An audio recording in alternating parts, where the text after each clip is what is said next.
Marcus Chen had been living on the orbital station Kepler 442 for 3 years now, working as a mining engineer for the Galactic Trade Consortium. The station was a melting pot of different alien species, all trying to make a living in the asteroid belt that surrounded the distant star system. Most days, Marcus kept to himself, did his job, and counted down the days until his contract was up and he could return to Earth. But Marcus wasn't entirely alone. Beside him, wherever he went, was his faithful companion, a golden retriever named Buddy. The dog had been with him since his academy days, and when Marcus signed up for the deep space mining contract, there was no way he was leaving his best friend behind. The consortium had been reluctant at first, but Marcus had negotiated pet passage as part of his contract. After all, humans were rare in this part of the galaxy, and good engineers were even rarer. Buddy was something of a celebrity on the station.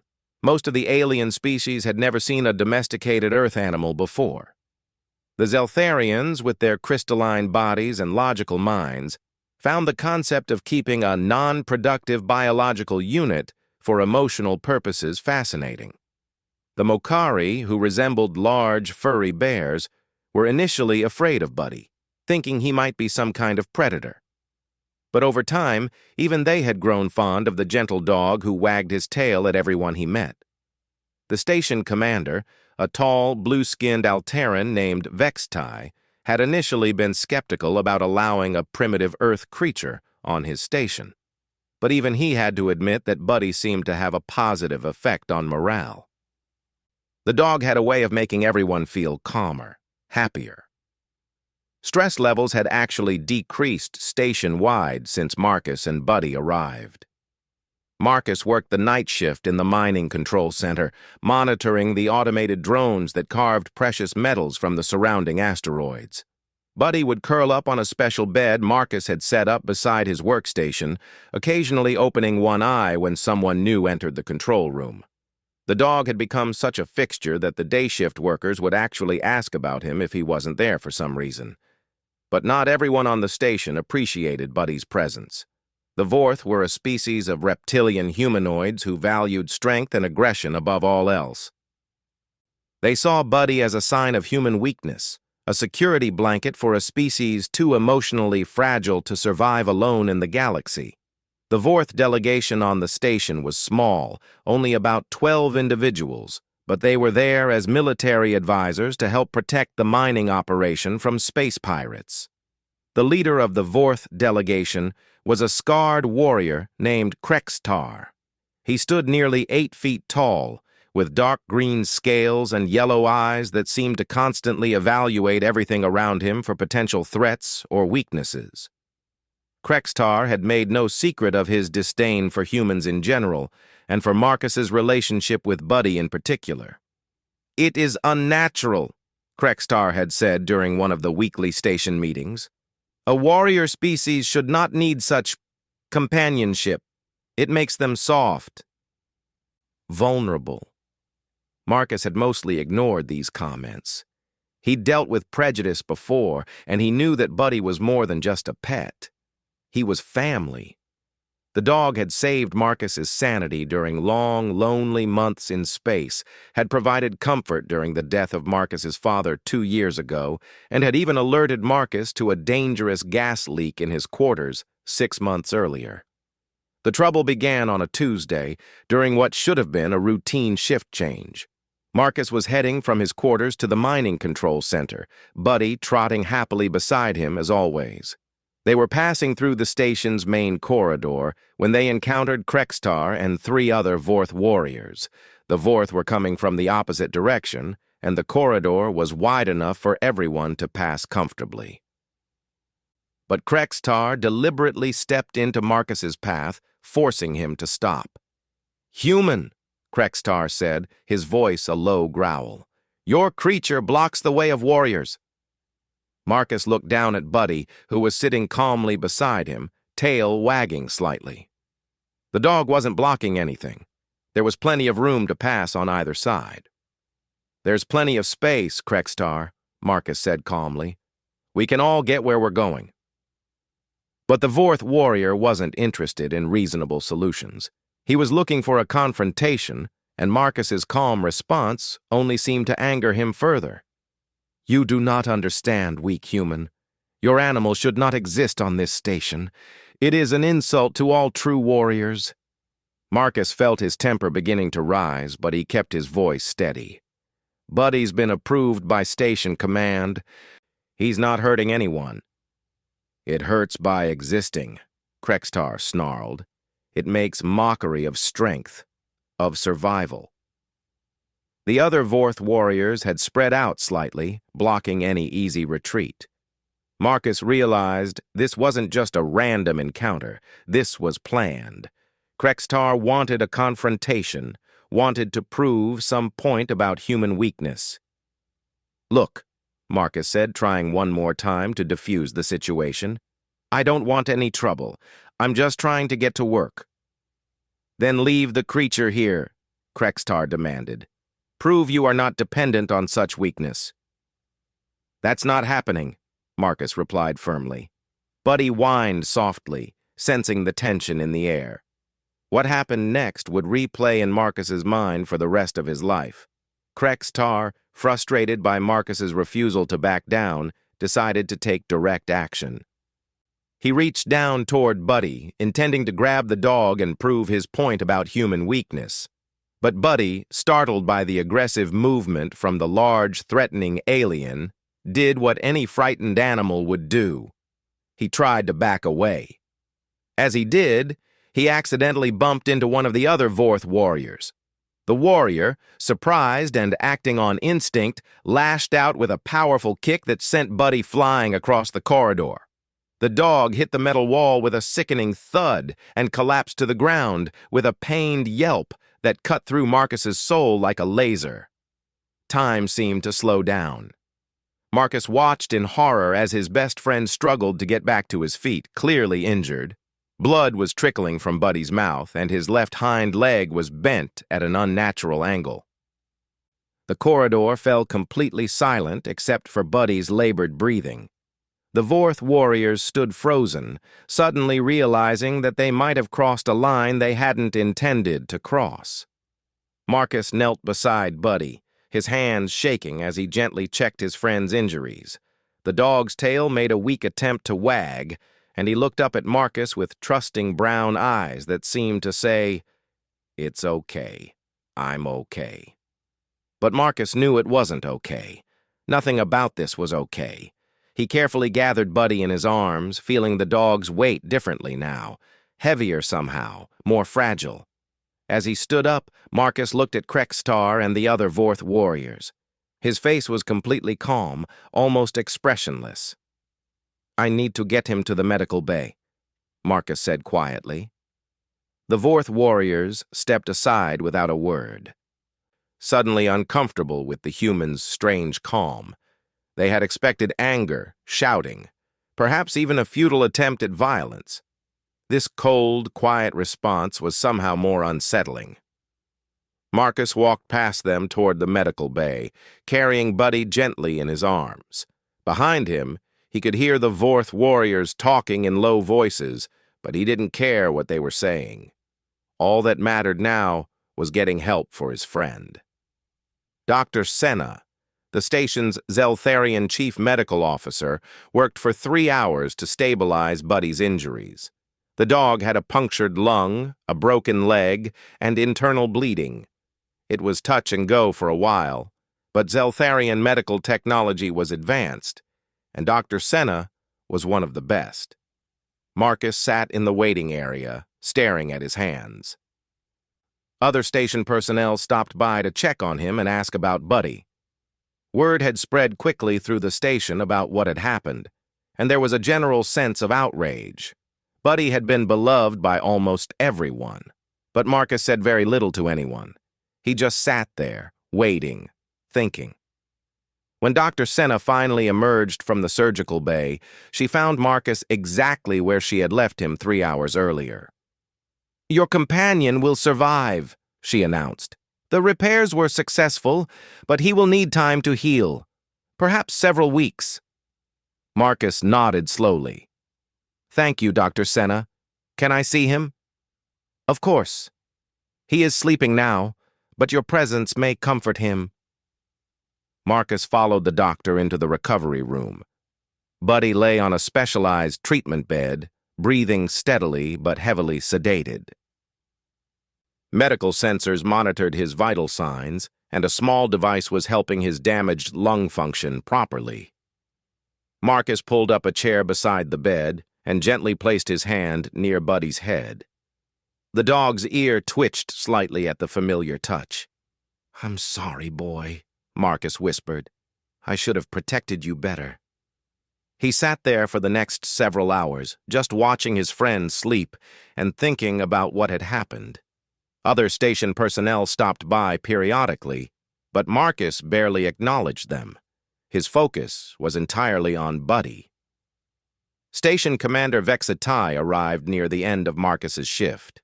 The tall Alteran approached carefully, clearly uncomfortable with the situation.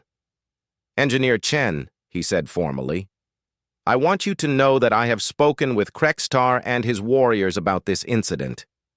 They claim it was an accident."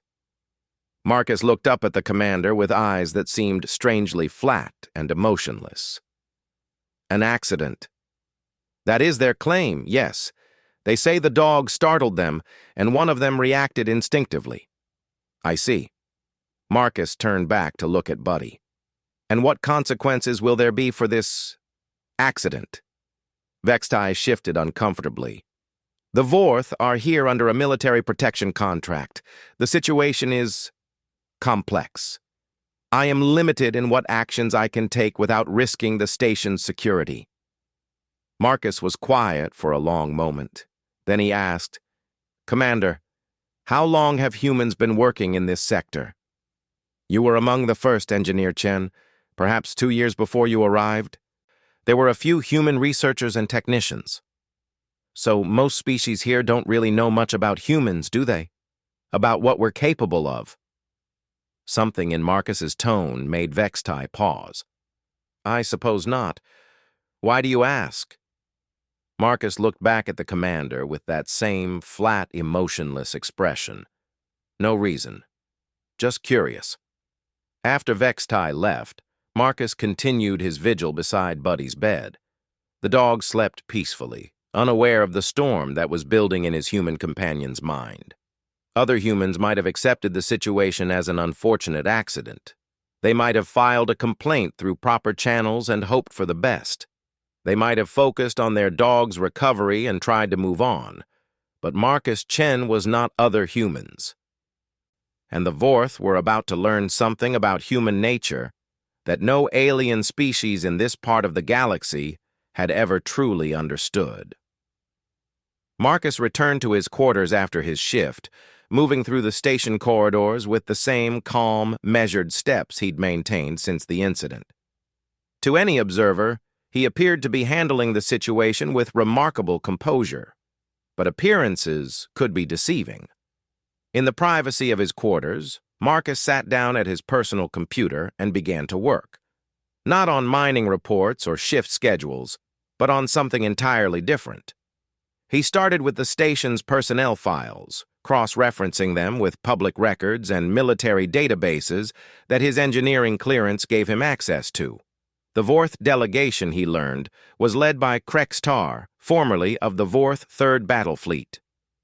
The warrior had a distinguished military record, with commendations for bravery in 3 different conflicts. He was respected among his people as a tactical genius and a fierce fighter.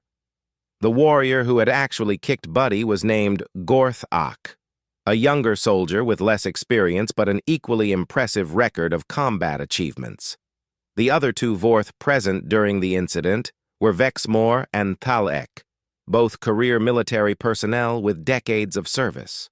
Marcus studied their profiles carefully, learning their strengths, their specialties, their psychological profiles. He read their military records, their personal histories, their cultural backgrounds.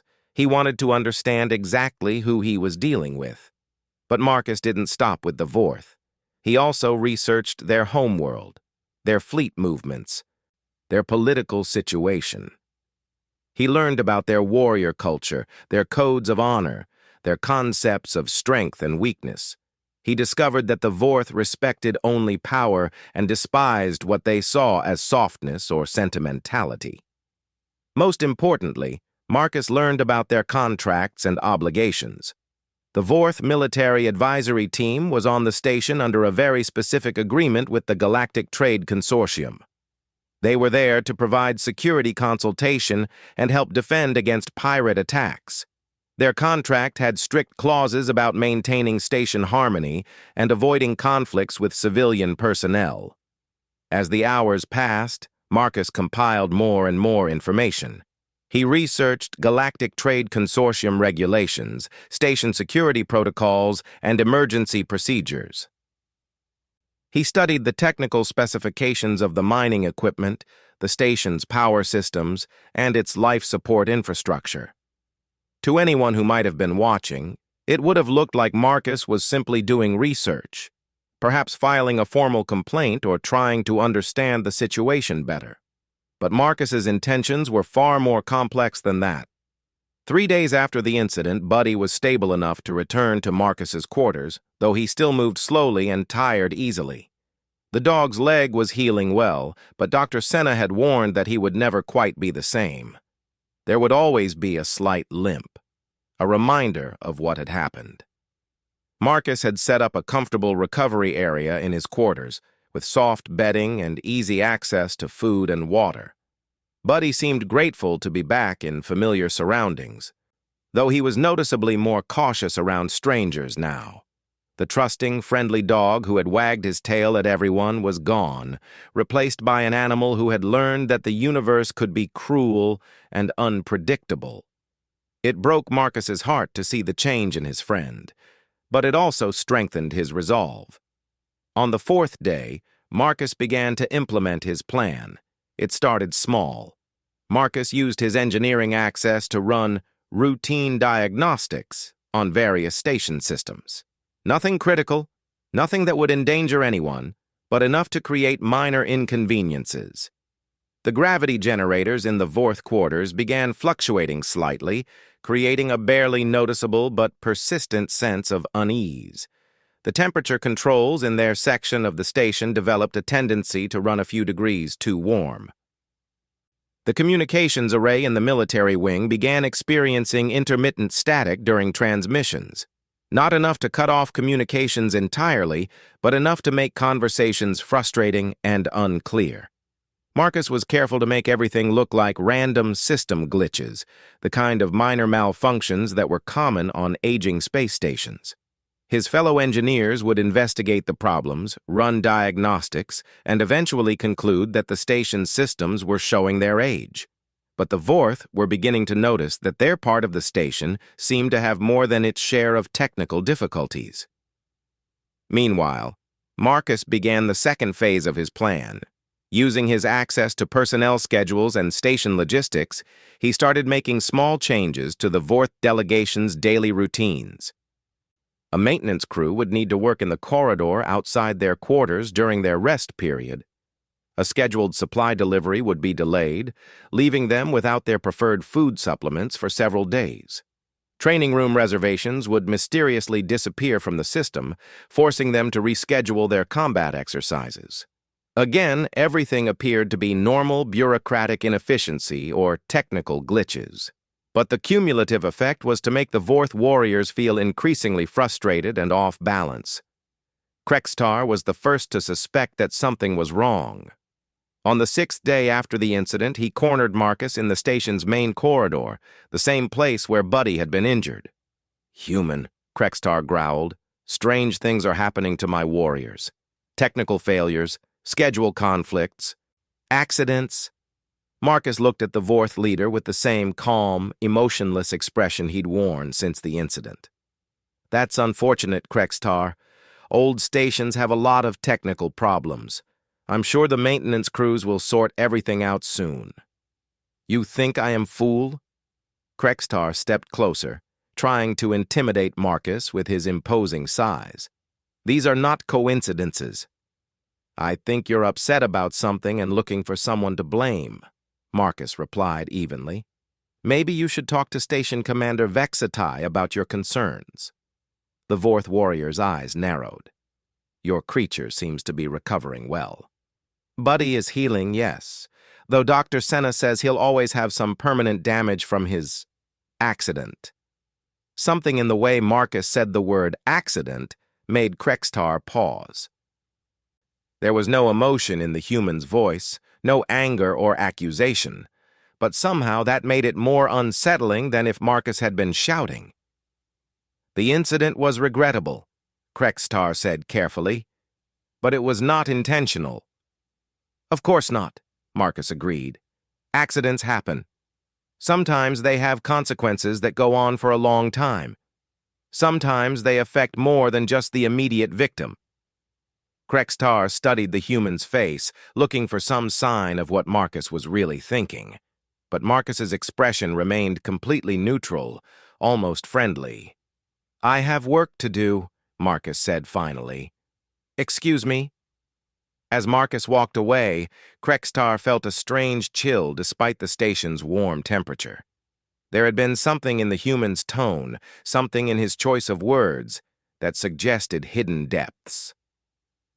For the first time since arriving at the station, the Vorth warrior felt genuinely uncertain about something. That uncertainty deepened over the next few days as the technical problems affecting his delegation continued to worsen. The gravity fluctuations in their quarters became more pronounced, making it difficult to sleep properly. The communication static spread to their personal devices, interfering with their reports to the Vorth Fleet Command. Most disturbingly, their access to the station's tactical database began experiencing authentication errors, preventing them from doing their job effectively. Gorthok, the warrior who had actually kicked Buddy, began showing signs of stress.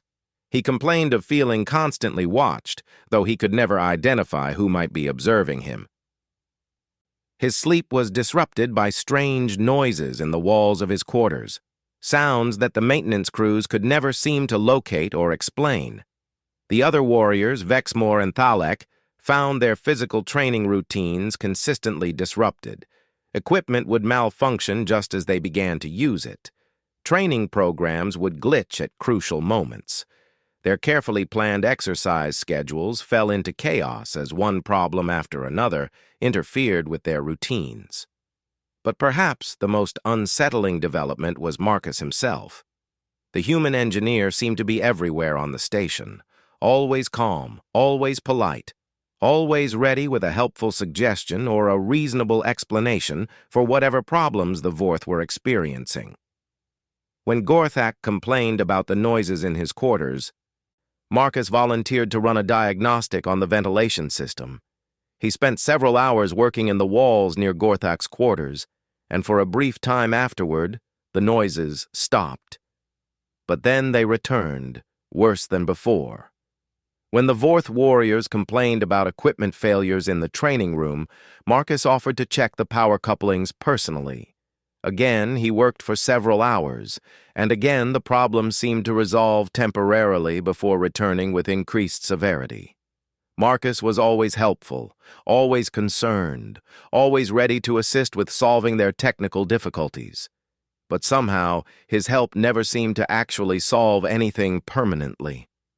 Dr. Senna noticed the change in the Vorth delegation during one of their routine medical checkups. All 4 warriors showed elevated stress levels, disrupted sleep patterns, and signs of chronic low-level anxiety. When she asked about possible causes, they could only point to the various technical problems they'd been experiencing. Stress can accumulate over time, she explained to Krextar. Perhaps your delegation needs some time away from the station to relax and recover. But Krextar was beginning to suspect that leaving the station wouldn't solve their problems. He was starting to believe that their problems might follow them wherever they went. On the 10th day after the incident, Krextar made a decision that would prove to be a critical mistake. He approached Marcus directly and demanded answers. I know you are responsible for what is happening to my warriors, he stated bluntly. Marcus, who was running routine diagnostics on a mining control console, looked up with surprise. I'm sorry, Krextar. I'm not sure what you mean. The technical failures, the schedule problems, the equipment malfunctions. You are causing them. That's a serious accusation, Marcus said calmly. Do you have any evidence? And that was Krextar's problem. He didn't have evidence. Everything that had happened to his delegation could be explained as normal technical difficulties or bureaucratic inefficiency. There was nothing that directly pointed to sabotage or interference. You seek revenge for your creature, Krextar pressed. Buddy is recovering well, thank you for asking, Marcus replied. Though as I mentioned, there will be permanent damage. Dr. Senna says he'll never quite trust strangers the way he used to. Again, there was something in Marcus's tone that made Krextar uncomfortable. The human seemed to be saying more than his words conveyed. Human, Krextar said slowly, what do you want? For the first time since their conversation began, Marcus smiled. It wasn't a friendly smile. It was the expression of someone who had been waiting for exactly this question. I want you to understand something, Krextar, Marcus said quietly. You hurt my friend. You hurt someone I love. And you did it deliberately to prove a point about human weakness. It was an accident. No, Marcus interrupted, his voice still calm but somehow final. It wasn't. You planned that confrontation. You wanted to humiliate me and prove that humans are weak. You succeeded in hurting Buddy, but you failed to prove your point. Krextar felt a chill run down his spine. The human's words were delivered without anger, without heat, but with absolute certainty. Because you see, Marcus continued, you don't understand what human weakness really is. You think caring about something makes us vulnerable. You think love makes us soft. Marcus stood up from the console and faced the Vorth warrior directly. Despite being significantly smaller than Krextar, somehow Marcus seemed to fill the space between them. But you're wrong, Marcus said. Love doesn't make us weak. It makes us dangerous. Because when you threaten something we love, we stop being civilized. We stop following rules. We stop caring about consequences. For the first time in his adult life, Krextar felt afraid of another being. Not afraid of being defeated in combat. That was a fear he understood and respected. This was something else entirely. This was the fear of something vast and implacable. Something that wouldn't stop until it was satisfied. What do you intend to do? Krextar asked. Marcus's smile widened slightly. I'm going to teach you while Marcus's plan entered its final phase 2 weeks after the incident. By this point, the Vorth delegation was in a state of barely controlled panic. Their quarters had become virtually uninhabitable due to constant system malfunctions. Their access to critical station resources was unreliable at best. Most importantly, their ability to perform their contracted duties had been compromised to the point where their presence on the station was becoming questionable. But Marcus wasn't finished with them yet. The climax began when Gorthak, the warrior who had actually injured Buddy, made a fatal error in judgment. Driven to desperation by weeks of unexplained problems and growing paranoia, he decided to take direct action against what he perceived as the source of his troubles. Marcus was walking through the station's main corridor with Buddy, who was still recovering but able to walk short distances with his characteristic limp. The dog stayed closer to Marcus now, and his tail no longer wagged at strangers. The trusting, friendly animal was gone, replaced by a more cautious, wary creature. Gorthak approached them from behind, moving quickly and quietly in the way that Vorth warriors were trained to move. His intention was simple. If the human's animal was the source of his problems, then removing the animal would solve those problems. But Marcus had been expecting something like this. He had been monitoring the Vorth delegation's movements and psychological states carefully, and he knew that Gorthak was approaching a breaking point. Marcus had even chosen this particular corridor at this particular time because he knew it was equipped with the station's most advanced security sensors.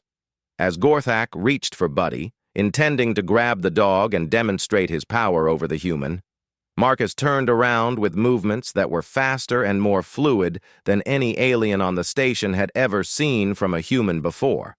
What happened next lasted only a few seconds, but it changed everything. Marcus caught Gorthak's arm before it could reach Buddy.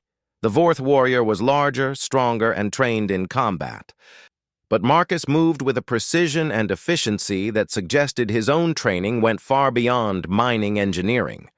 In one smooth motion, Marcus redirected Gorthak's momentum, using the warrior's own strength against him. Gorthak found himself slammed against the corridor wall with stunning force. Marcus's forearm was pressed against the warrior's throat, not quite cutting off his air supply, but making it clear that he could do so at any moment.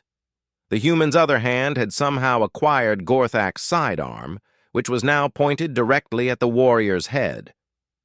"Security to main corridor 7, Marcus said calmly, his voice carrying clearly through the station's communication system. "I need assistance with an assault in progress." The entire encounter had been recorded by the corridor's security sensors from multiple angles. The video clearly showed Gorthak approaching from behind, reaching for Buddy with obvious aggressive intent, and Marcus responding in self-defense.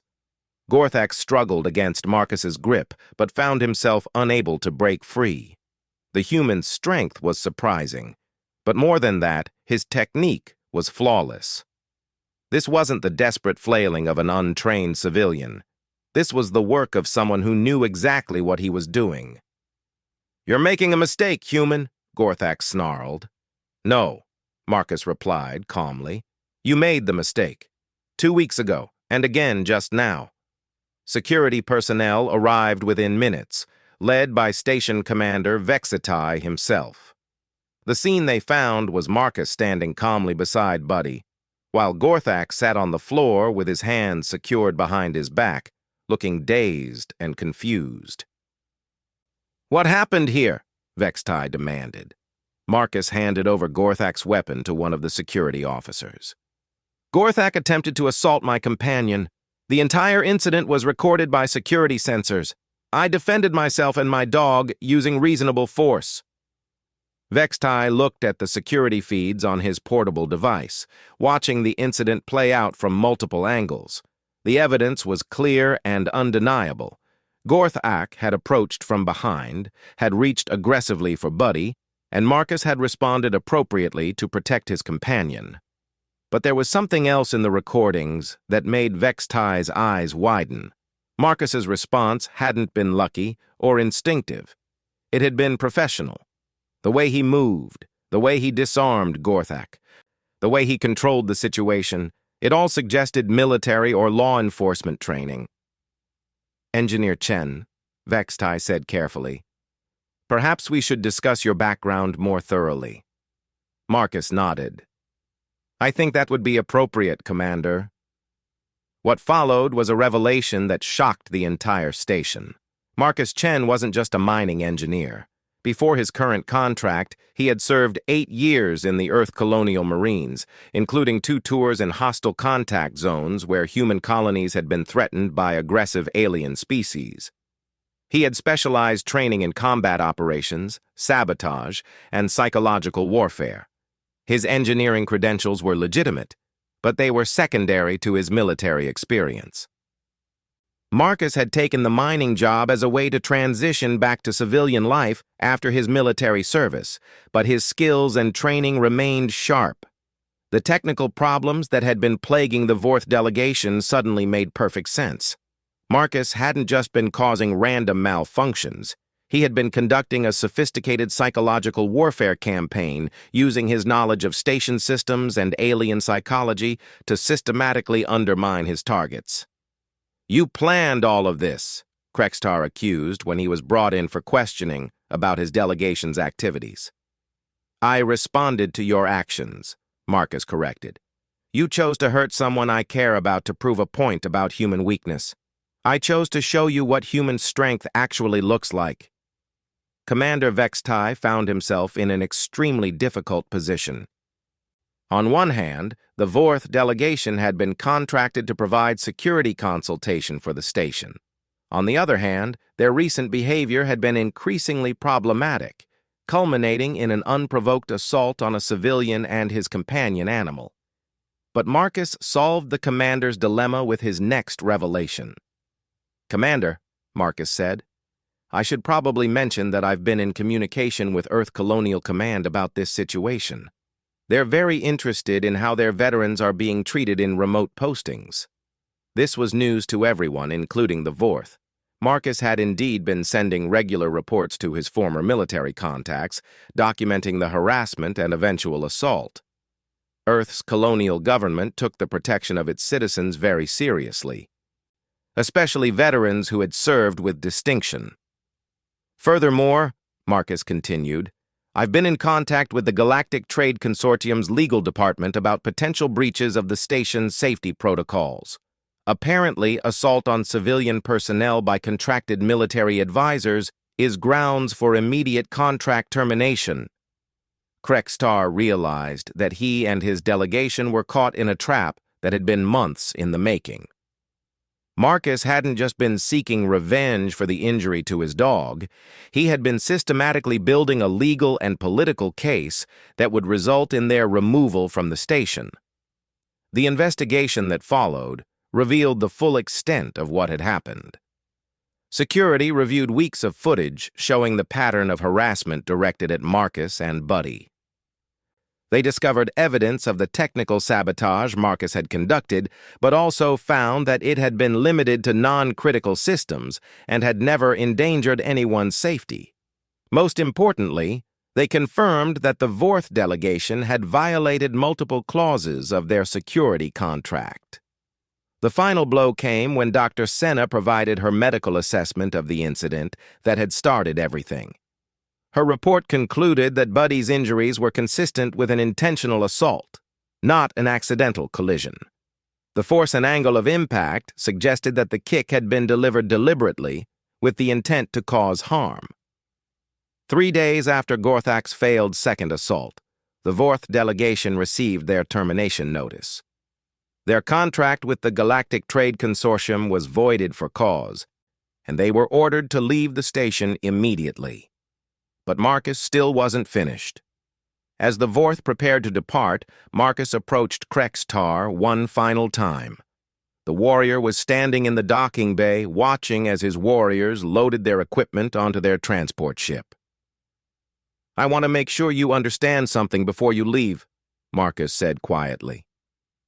Krextar turned to face the human, his expression carefully neutral. "What is that, Engineer Chen?" "You asked me once what I wanted. I told you I wanted to teach you about human wrath. But that wasn't the whole truth." Marcus gestured to Buddy, who was sitting beside him, still limping slightly but alert and watchful. "What I really wanted was to make sure that word spreads to every warrior culture in this sector about what happens when you hurt something a human loves. I wanted to make sure that no other human or their companions would ever have to go through what Buddy and I went through." Krextar's eyes widened as he realized the true scope of what had happened. This hadn't just been about revenge for one dog. It had been about establishing a reputation, about sending a message that would travel throughout the galaxy. "You see," Marcus continued, "humans don't usually seek individual revenge. We're social creatures. When you threaten one of us, you threaten all of us. When you hurt one of our families, you make all of us your enemies." The human stepped closer, and despite everything he had been through, Krextar found himself backing away. "So yes, I taught you about human wrath. But more than that, I made sure that every species that hears your story will understand something important about humans. We don't forgive easily. And we never forget. And when you threaten something we love, we become very, very dangerous." Marcus turned to leave, then paused and looked back. "Oh, and Krextar? Your replacement security detail is arriving next week. They're a human military unit, former colonial Marines like me. I think you'll find that my reaction to what happened was actually quite restrained compared to what some humans might do. As the Vorth transport ship departed the station, Krekstar sat in his quarters, staring out at the stars and thinking about what had happened. He had come to this assignment believing that humans were weak, sentimental creatures who could be easily intimidated. He was leaving with a very different understanding. The story of what happened on Kepler 442 spread quickly through the military networks of a dozen different species. Within months, it had become legend in some circles and cautionary tale in others. The details varied with each telling, but the core message remained constant. Don't threaten a human's family. Marcus completed his contract on the station without further incident. His reputation as both an excellent engineer and someone not to be crossed made his remaining time there peaceful and productive. Buddy eventually recovered most of his mobility, though he kept the slight limp that served as a permanent reminder of the incident.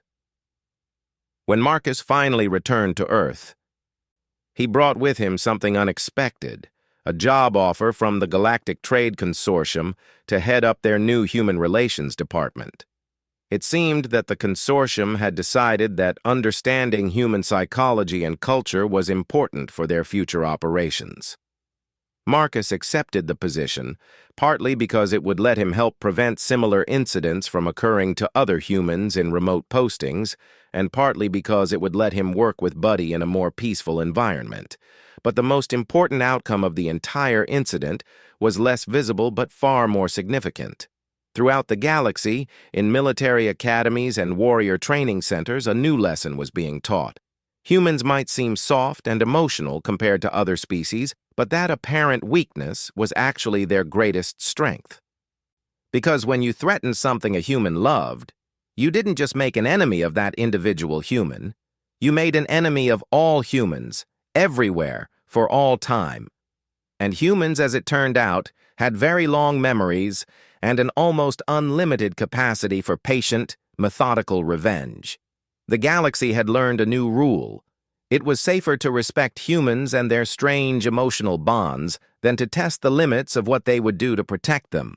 And in a small apartment on Earth, a golden retriever named Buddy slept peacefully beside his human companion, secure in the knowledge that he was loved, protected, and part of a species that never, ever forgot a wrong done to their family. To human wrath really looks like. And I'm going to make sure you never forget the lesson. They were about to learn what happened when you hurt something a human loved.